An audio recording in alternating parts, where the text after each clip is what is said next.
All right, guys, we're going to go ahead and get started. This next round table is Safety, Truth, Lies, and Videotape. And we have Mary Crabtree, Workplace Safety Manager at UNC Environment, Health and Safety.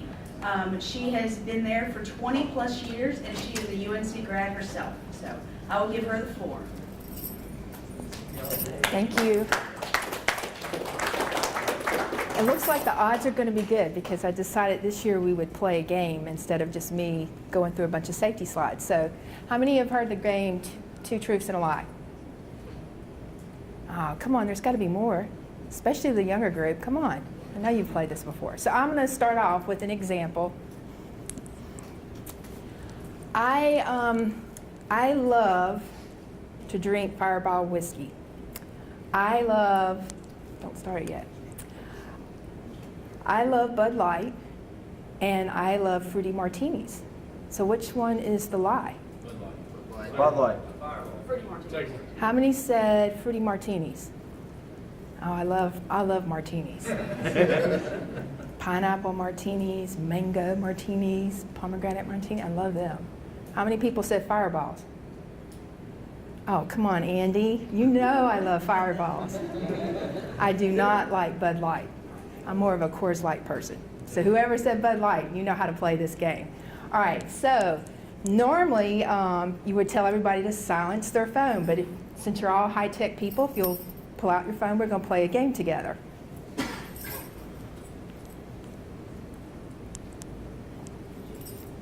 Did you hit play the game? I did. I hit play. Oh, go ahead, hit play. I did. It brought me to And the then page. do classic. Okay.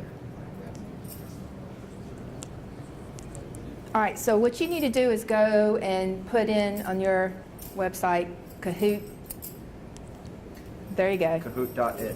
Kahoot.it. And then you're going to put this little game code in.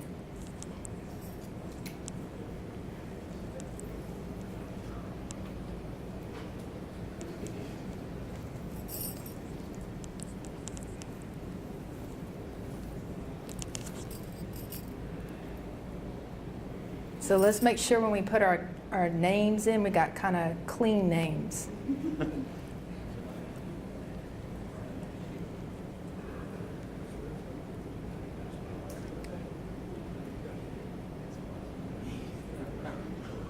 Okay, Mia's taken. Can't use that one again.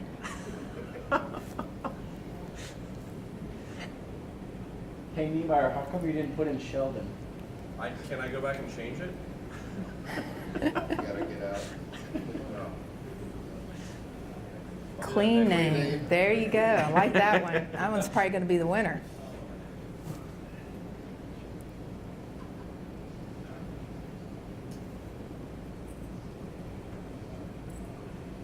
Old Dominion. I was Hey, wondering Ben. how many school names were going to come up on here. I am awesome.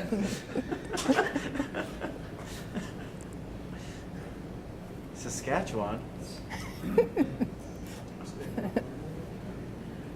Hey, All right, is everybody in? Ben, you just put Ben? Okay, all right. All right, so is everybody that wants to play in? I do have prizes. All right. So we're going to start this game. Now remember, the correct answer that you're going to choose is the lie, all right? Are you ready? Mm-hmm. Okay.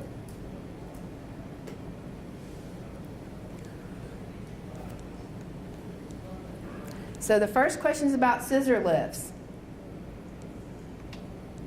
They provide a safe platform to perform work, are safe if manufacturer instructions are followed, present no serious hazard, thus training is not needed.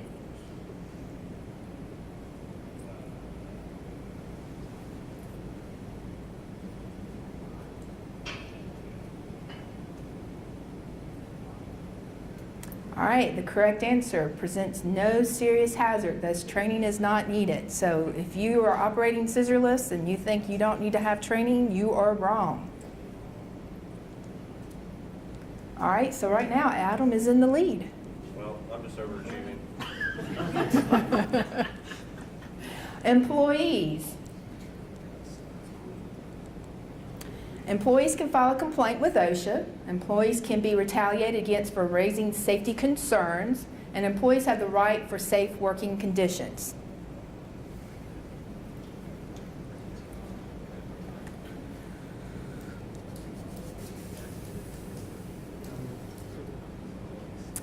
All right, employees can be retaliated against for raising safety concerns. No, they cannot. They have a right to say anything that they feel is not safe to their safety office at your university, or they can call the OSHA office and have them file a complaint and come out and investigate you.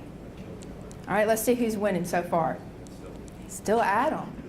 Okay, Adam's played this game before. No, I'm just good at Jeopardy. He's good at Jeopardy. All right, the rest of y'all got to speed it up. Next. Football staff fall under 29 CFR 1910 general industry, the 1926 construction, or the Occupational Safety and Health Act.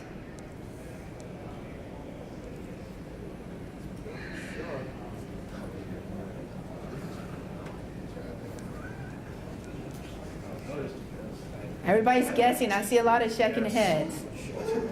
All right, so you do not fall under the construction standard. We fall under the general industry standard.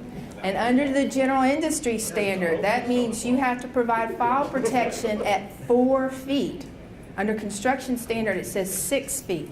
So we're considered general industry. If you're making anybody go up beyond the 4-foot level, they have to have some kind of fire protection in place. Let's see who's in, if Adam's still, ooh. All right, there we go. All right, next question. Responsibility.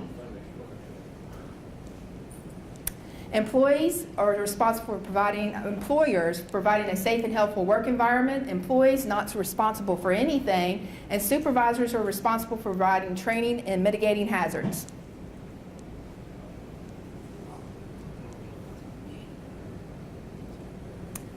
Employees are just as responsible as everybody else in following the safety rules and regulations that are in place. So, Dew is up. Is that Mountain Dew or is somebody really named Dew? There's a Dew. Okay. All right, there we go. Next. OSHA's walking working surfaces covers fixed ladders, guarding for fall protection, and walking beer consumption. Oh, no, it was. All right, it doesn't cover walking beer consumption there. Well, damn. Should. What? I think it should. Should? No, the standard itself. We were talking about the standard there. So the standard doesn't talk about beer consumption. Next, it'll tell you not to consume beer. Means of egress. Staff should be trained on means of egress by home team at away games, accounted for during an emergency, trained on means of egress at the home stadium.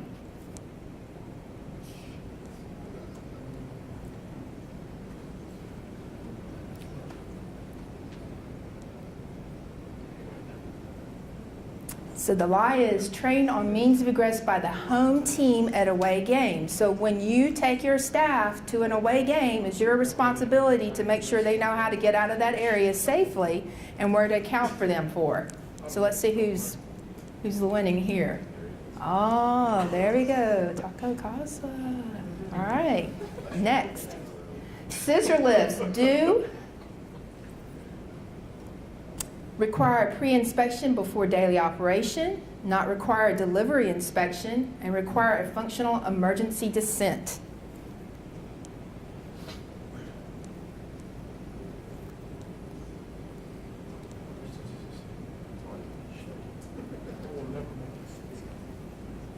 So the lie is do not require a delivery inspection. So when you are contracting out for scissor lifts and they're being delivered, you have to receive them when they're delivered and you have to make sure that they're fully functional. If you don't, you can come into the play where it's now time for practice and you go to do your pre-inspection and the emergency descent doesn't work. And if it doesn't work, you can't operate the lift. I have a quick question regarding that. Who is responsible for doing the delivery inspection? Is it the for instance, at my place, facilities is the one that sets up the contract with the lift company and gets the lifts delivered, but we're the ones that actually use them. So is it my responsibility to do the lift delivery inspection, or would it be facilities? I would say this is where you need to work together. If facilities is the one receiving it, then facilities should be doing that, and they should be giving you a documentation showing just your normal checklist that you have. Make sure they fill that out, that everything's operational. If you're receiving it, then you need to be out there. I know at Carolina, it's our staff that receives it, so they go out to the field, and sometimes I'll meet them there if they're having problems with the vendor. We have switched vendors if they delivered us crappy equipment. All right, occupational noise exposure standard says, does not require audiometric screening, requires supervisors to provide hearing protection, requires hearing protection for noise above 85 decibels.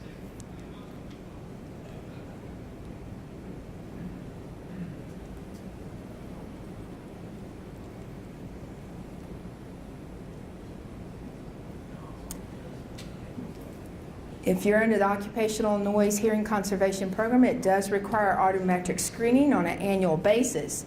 Now, some of you who are new might be wondering, well, why is she asking that question? Well, if you have a filming station that's right underneath your Jumbotron, then you should be having some monitoring done to make sure that you're below that 85 decibel period. If you're above it, then they're going to tell you what type of hearing protection is needed.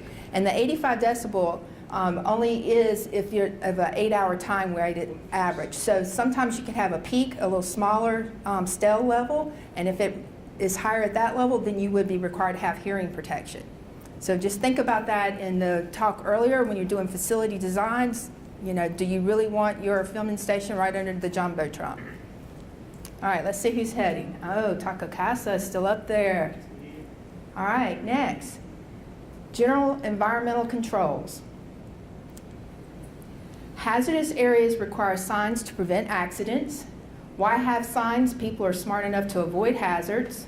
And danger signs state authorized personnel only. All right, perfect score there. So I put this again on the signage because it depends on where your filming is. I don't know if you remember a few years ago when I was doing the talk about Carolina, a couple of the areas we have to go through is on top of the roof, and then you have to squat down and kind of crawl under the different equipment then to get out to where the filming area is. So we have to have signs saying watch your head, make sure you don't hit your head, all those kinds of things. Stay on this part of the area only, and when you're up here, you can't go off to this side. It's only for authorized personnel who are wearing some type of full body harness system. All right. Well, I had Go a ahead. question a little bit in regards to that, and I don't know if you're going to get into this or not.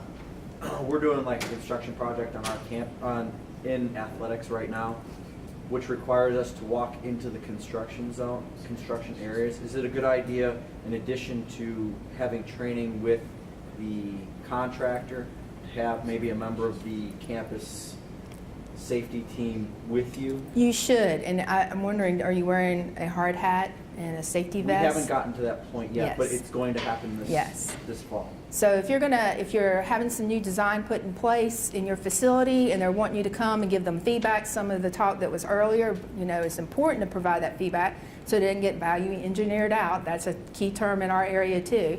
When you do get to that area, you're going to have to make sure you're wearing a hard hat and a safety vest that, points you out that you're in a particular area, and you really should go along with your safety person who can then collaborate with you to help to make sure that you're getting your stuff in place and not engineered out.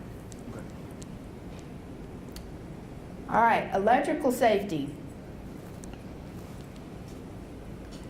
Equipment should be plugged directly into wall outlets. Power strips can be used if rated for the intended use. Extension cords can be used as permanent wiring.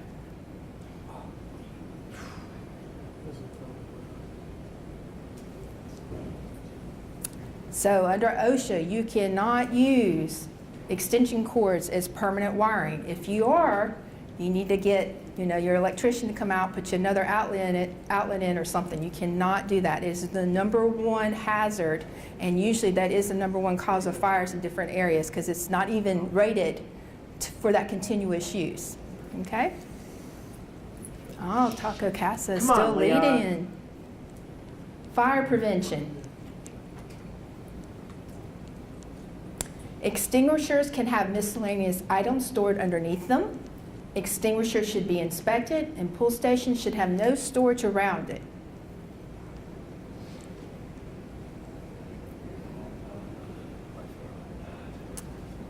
So you cannot store anything around your fire extinguisher or your pool station. It should have a 3-foot clearance. Again, I'm pointing this out because it's been a past experience at Carolina, particularly in C. Luke's area, where he would like to store a table for snacks underneath the fire extinguisher. We can't have that. So if you're doing that, again, with that in the pool station, there has to be a 3-foot clearance. There's nothing that can be in that area. Ah, Taco's still up there. There we go. CSVA Hospitality Suite. Oh, gosh. It's a place to network. It's a place to trash. It's a place to consume beverages. All the above.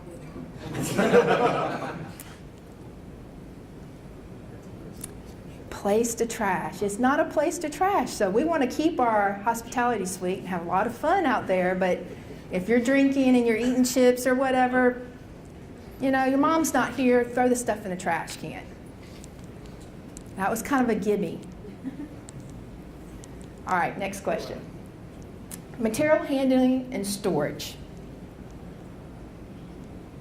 Storage of video equipment should not present other hazards. Carrying video cameras, tripods up ladders can be a hazard, and video equipment does not fall under material handling.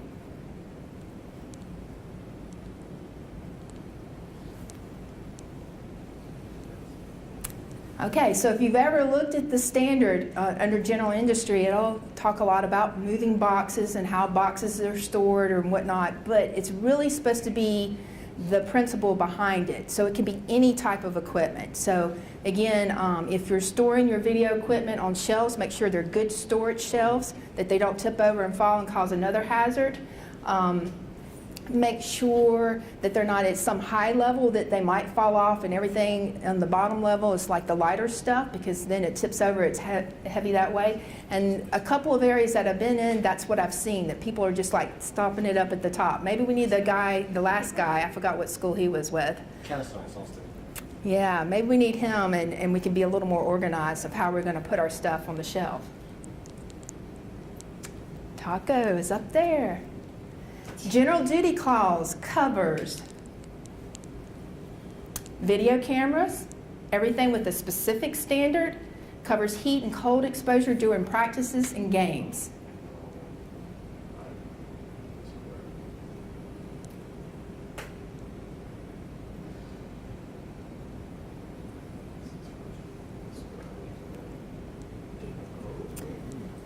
So the general duty clause covers everything else that there is not a standard for. So for instance, maybe this new piece of equipment, I forgot what the name of this little tripod video thing, there's not a specific standard for it. Doesn't mean that you don't have to train people how to use it properly. Make sure it's set up properly and keeping it safe, because it'll be covered under the general duty clause and you can still be cited for it. Oh, Katie Bird Gang is up there. OSHA. OSHA posts hazard alerts on OSHA.gov. Hazard alerts do not explain how they can help, and they posted a hazard alert that referenced college football.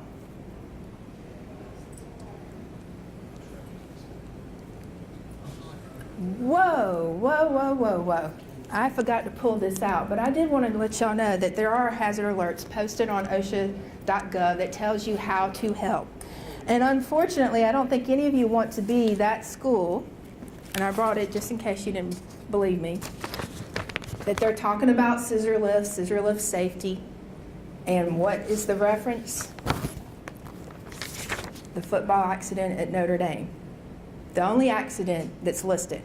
Now, surely there's been other scissor lift accidents out there besides that, but this one had the most press about it, and that's why it's on this OSHA hazard alert. Next. File protection. It's not needed on a flat roof. Can be a guardrail system with the top rail, mid rail, toe board. It's an ABC system with an anchor point, body wear, and connecting devices.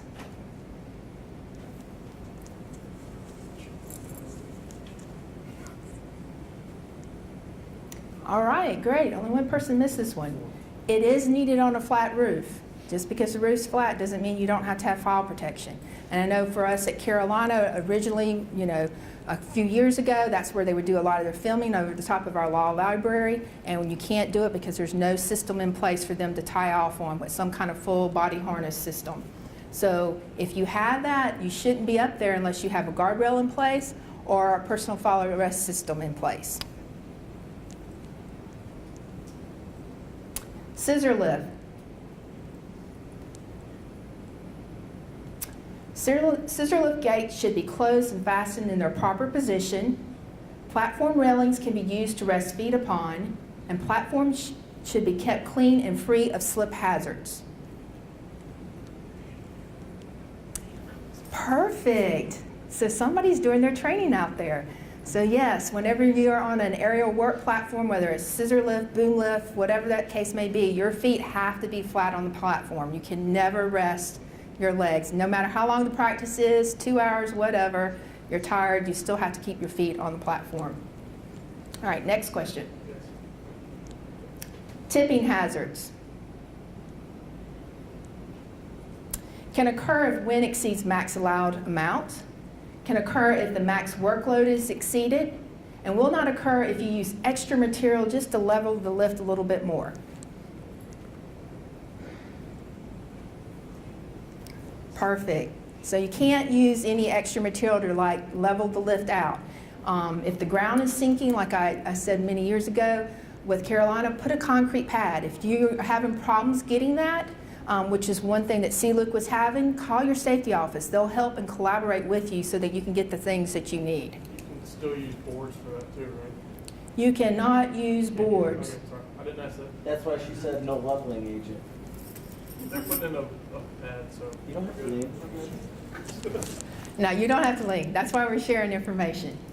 You cannot put anything underneath the lift. It has to be flat on the ground. What if you have a angled ground? Then you need a lift that has outriggers on it, and the outriggers are going to balance it. Bowl game did not provide that. You should have gone to another lift company then. We had no. Can you put boards underneath an outrigger? No. You do when it's your safety involved, you have to say. So You, like, well, we that's showed- fine, then we you showed should up tell at them the that site. you're putting lives at risk. we showed up at the site, and I wasn't on board visit. I had no say on it. Absolutely. Yeah, like we have issues with that a bunch, but that's the one thing I make sure, because I don't do site tours either. But the first thing I do is I get contact information on how are we shooting practice? Are we using lifts? If we're using lifts, what's the lift company? Who are we using? And then I'm contacting the lift company myself, because I'm not. It's good fun. So we had issues when we went to Florida 2 years ago.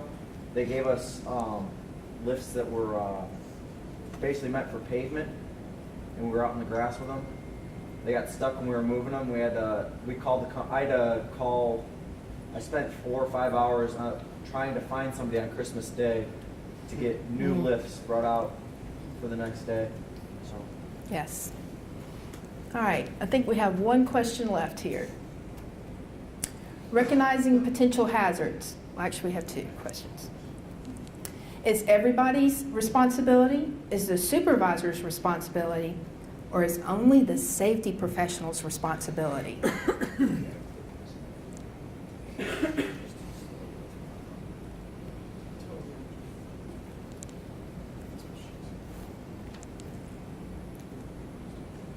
Oh, we had 2 that missed. I hope you didn't select. Oh, well, you put the supervisor's responsibility. It is the supervisor's responsibility.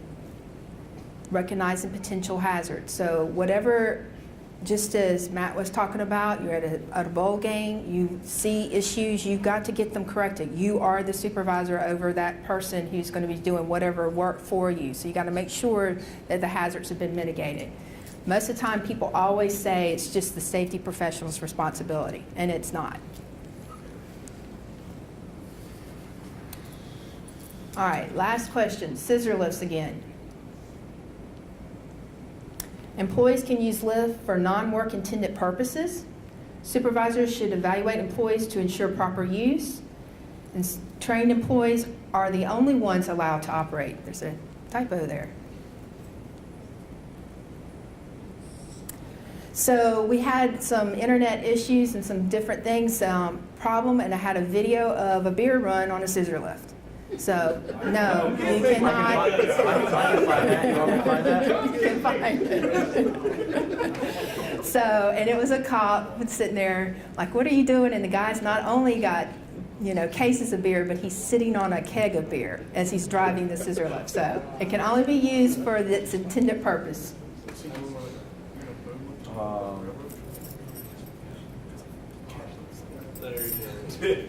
No. It's not I that don't one? think it's, yep, that's it. That's it. Here we go. Listen to that. Put the sound up.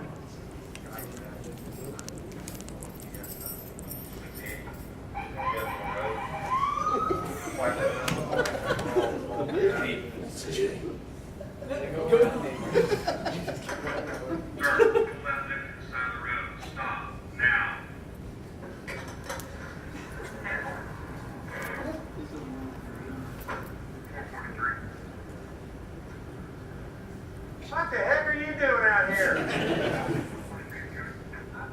I'm working a job site right there, man.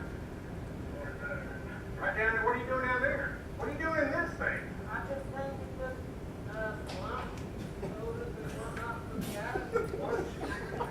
put Sodas and whatnot. Steve, I couldn't have you driving up down the street in this Skyjack. You're sitting on beer. What about that beer there I saw you drinking coming out of the driveway?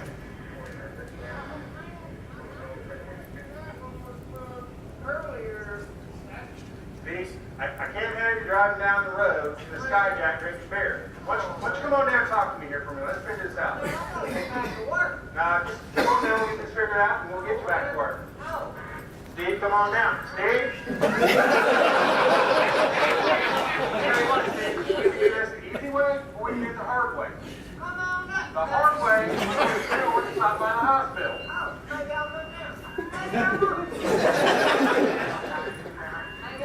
Steve? Come on down. Come on down. Let's work this out. Get you back to work. I'm giving you one more chance, Steve.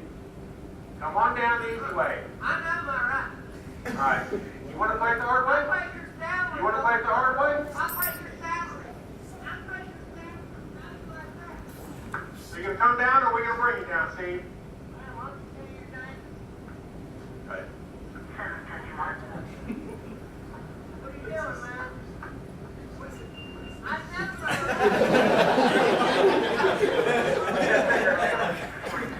Put your cigarette down.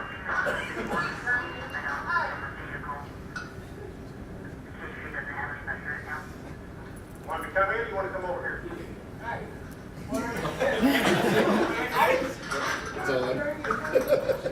Stop resisting. Stop resisting.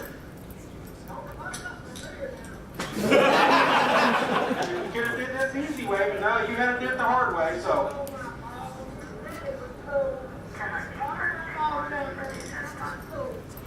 Come on, man.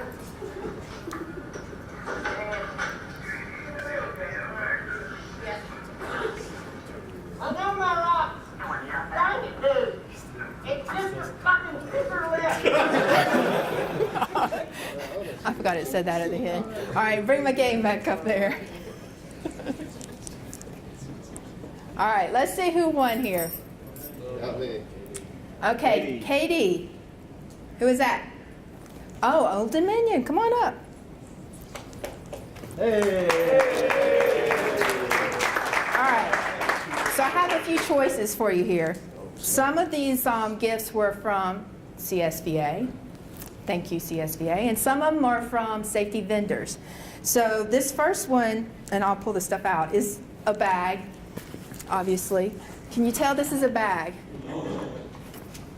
It's actually a bag for harnesses. So this is a full fall protection donated by Guardian. So you can either have this, if you would like, with the bag, along with a gift card for iTunes.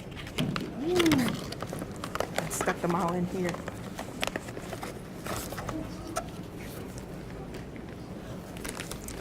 There you go.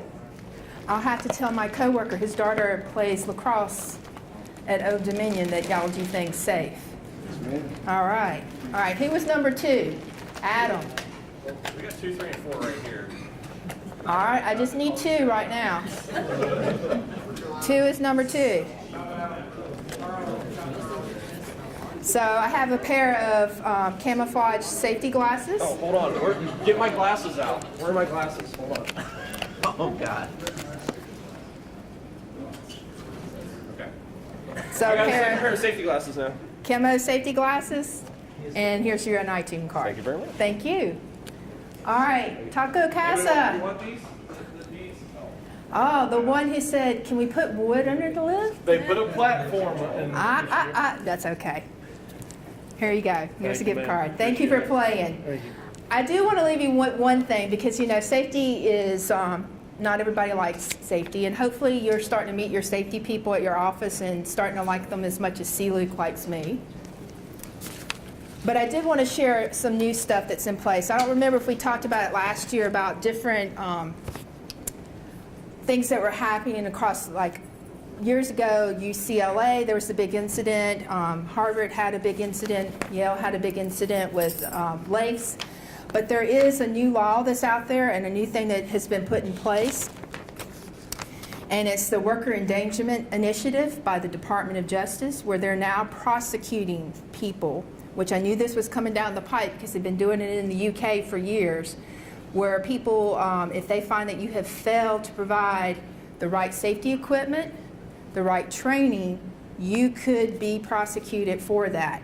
And so this website, and you can go to Department of Justice and get that. But the thing is that they're saying on average, you know, that 13 Americans are dying daily just because of failure to wear personal protective equipment or to have the right safety training on whatever job that they're doing, and that employers and supervisors are going to be held accountable. Just in March of this year, and you can go to their website because they post every one of these, in Pennsylvania, they the owner of a particular company, employee had failed because he did not have personal file arrest system in place, any kind of PPE in place, and he is now serving 10 years in jail for that. So work with your safety people. We're here to work with y'all. The talk earlier was great because that's a lot of collaboration where you can learn best practices on what works, what doesn't work. Same thing works with your safety office. So work with us. We're here to help y'all do a better job and then enjoy the ball games. So, any questions? I have a question. Have you ever heard of Certify Me Online? It's No. online scissor lift training. No, I have not. Okay, I didn't know. Has anybody in here heard of Certify Me Online or used it? No.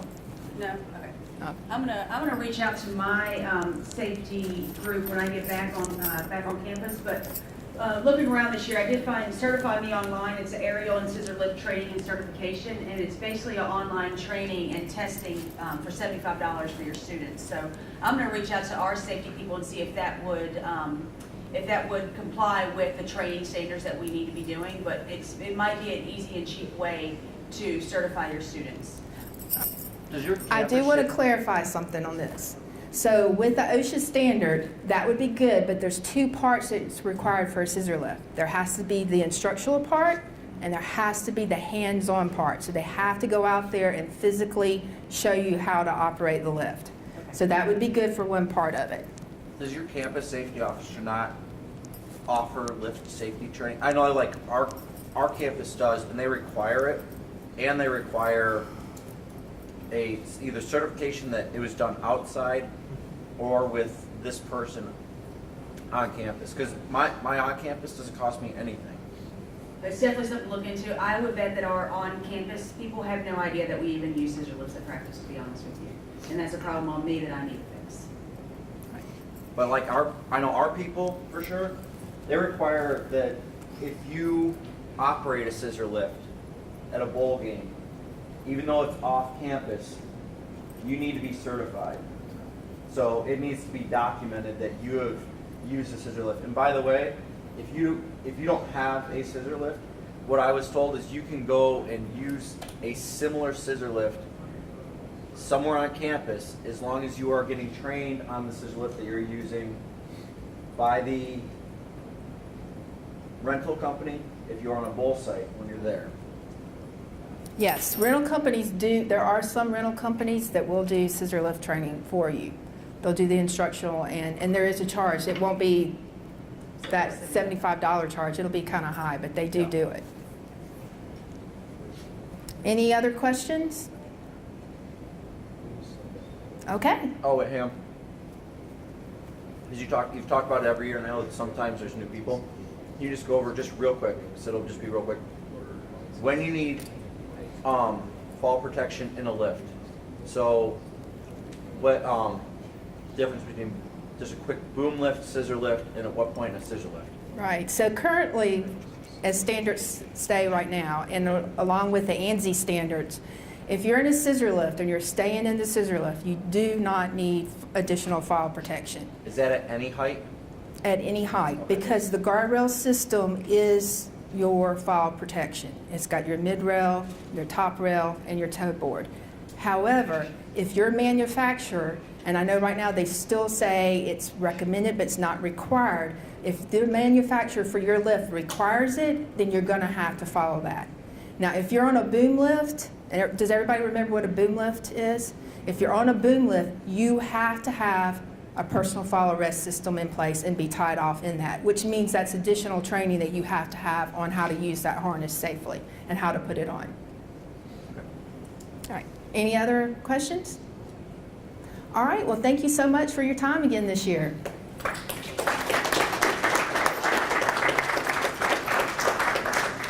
And just as a heads up, I have offered it in the past. I have a pre-made like weather checklist or weather sheet and a lift check sheet. Now this obviously you need to make sure it works for your safety department, but I have a starting document already written up that I'll be glad to share with anybody if you need that. Just reach out to me. You can go to northwestern nesports.com and my email's on there if you don't know how to get a hold of me.